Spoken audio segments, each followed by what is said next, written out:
Yes, guys, yes, that is MLK over there, Martin Luther King. This is the Nobel Prize Museum that's honoring him. The thing I want to ask is, has the Nobel Prize not lost its nobility?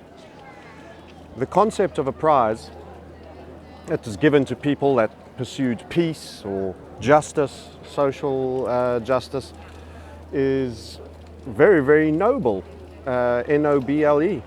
The problem I have with what's left of the Nobel Prize and how it is allocated is that, like anything, it's subject to becoming politicized.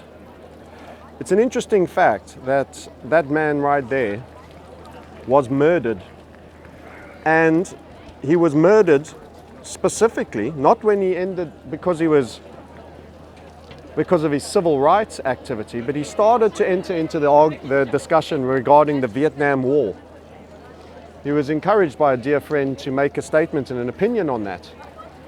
He was primarily a black rights activist, a civil rights activist in America, certainly a most noble cause. And then he started talking about the working class white kids and the black kids that bore the brunt of the Vietnam War, dying in a foreign land in the name of protecting Vietnam against communism. It was a war that then led to the disconnection of the dollar to gold and becoming a free-floating currency, and the beginning of the petrodollar relationship with the Saudis.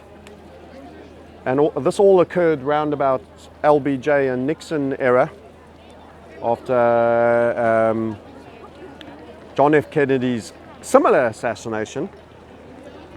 And it led to gold no longer being part of currencies. The Vietnam War was the main reason. Carpet bombing was an expensive business. It required an immense amount of resources. And as a result of those resources being expended, the country was running out of money. It was printing more dollars than it probably had gold. And the French started asking for their gold back. And there was a gold run. And they closed the window on their citizens. And they eventually closed the window on all country states after all these gold repatriations had taken place. So it's quite an interesting chain of events that Martin Luther King is involved in, and he was given a Nobel Prize for who he was and what he'd done. But many believe that it was the moment he entered into the peaceniks, the people against war, and he started bringing to bear his great political capital and morality that he'd earned in the civil rights movement, that he started to fall foul of the Kissinger doctrine of the era. Kissinger was part of getting Nixon into China. He was very active in the Nixon era generally over the petrodollar creation, and also around the Vietnam era. In fact, he was one of the guys that JFK hadn't wanted around when he wanted the cutting back of power of the CIA under Hoover. And these were the guys that built up black dark files on people. This was the beginning of your NSA thinking that you have today, that sees Facebook have a little whoops and suddenly WhatsApp is now a conduit for injecting into your phone devices surveillance, intelligence and monitoring apps. And you've got to remember that the Kissinger doctrine, they started to smear King. They started to say he's cavorting with white prostitutes, he's supposed to be a minister, etc., etc. Whether it's true or not, it's not really that interesting to me. The fact is that they were seeking to smear the messenger of peace or non-conflict in Vietnam.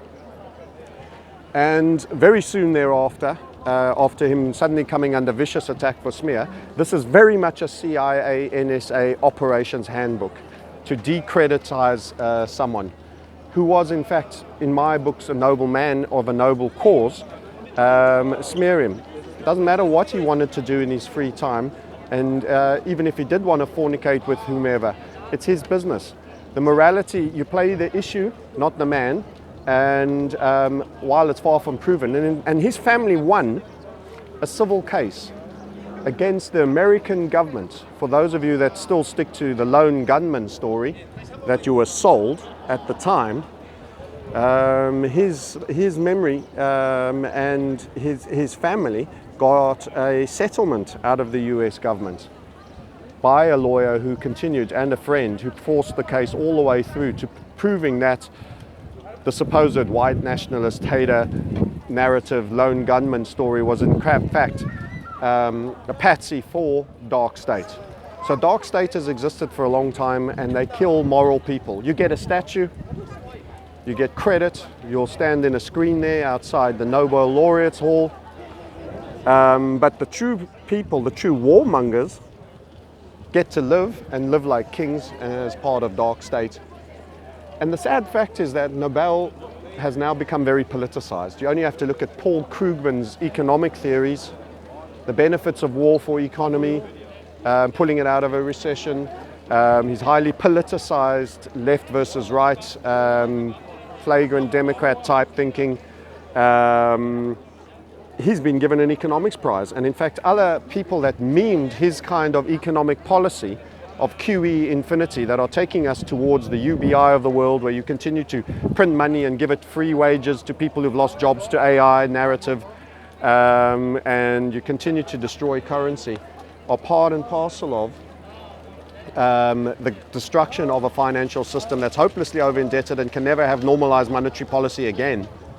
And that this is the agenda that's going to bring in a kind of mixed communism, a fake capitalism which is based on a corporatocracy that has all your data and all the power in the world, and small and medium enterprises and individuals are subverted to be highly monitored on the basis if you've got nothing to hide, why should you care, as part of the creeping totalitarian state. I wonder what he would be saying, right now about where we've gone. I wonder what he'd be saying about Israel's power over America, Farrakhan, the likes of Farrakhan, whether you like him or don't, being muzzled in media, the creeping surveillance elements. What he'd say about all of this. And he was assassinated, and he was assassinated by dark state for fighting against war. His civil rights was something they were ready to concede, and they were allowing. They make and they create your heroes, but their heroes are never allowed to get off script.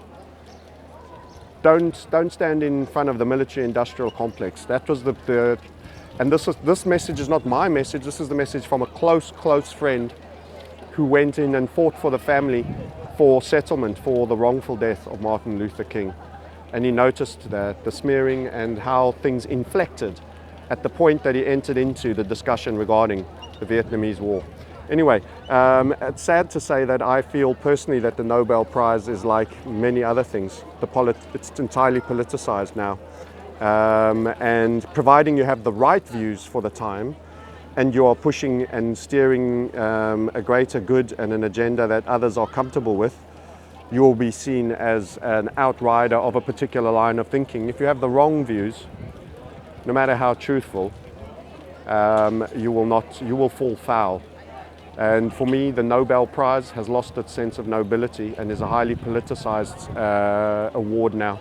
And it's sad to say that in Scandinavia, while a lovely country, and many will argue an white ethno-state, which I'm deeply comfortable with if that's how it turns out to be, in the same way that Africa is a black ethno-state, and Japan is an ethno-state, and Israel is an ethno-state, and Iceland's an ethno-state. But there are actually schools here where they put the boys in pink and the girls in blue and make the girls play with cars and the boys with dolls. Those are optional schools, you don't have to go in them, but this is the extent of progressive thinking now that is going on. I had dinner last night with local Swedes, and that in fact does exist. and there is a highly feminized mentality. There is a tendency that men have been eating women's dinner, and there's, it's kind of like payback. There's an inherent below the surface resentment, not in everybody. Certainly everyone's been nice to me, and I've not had these kind of discussions, but I'm asking people that are living here for a sustained period. The one Swede is marrying a Latin American who says just, delighted to be female, delighted to have him as a man, wants to make a family, wants him to be the family man. Maybe he yearns for the patriarchy would be the message that some would say. Anyway, it's a beautiful place. I've enjoyed being here, but within that, I fear that Sweden is a bit of a testing ground for tech, the creeping surveillance, the creeping feminist agenda, the creeping many agendas. And I look at Martin Luther King and say, why did he need to die? He stood in a way of a war machine that will not tolerate being resisted and having negative PR, and will smear and will eventually slaughter anyone that puts their head above the pulpit and turns into too big a nuisance. And that's sad. But all that said, what do? We recognize it. We don't fall foul of the agenda in the game. Don't allow them to control your speech. Keep pressing for freedom of speech, and prepare for a great financial reset that will be tested. This is a cashless society. I've not had to buy a single krona here. No one takes cash. So this is your test bed. Some convenience, some tax convenience, and some worrying precedents as well. Bye for now, and I'll check in with you soon. All the best.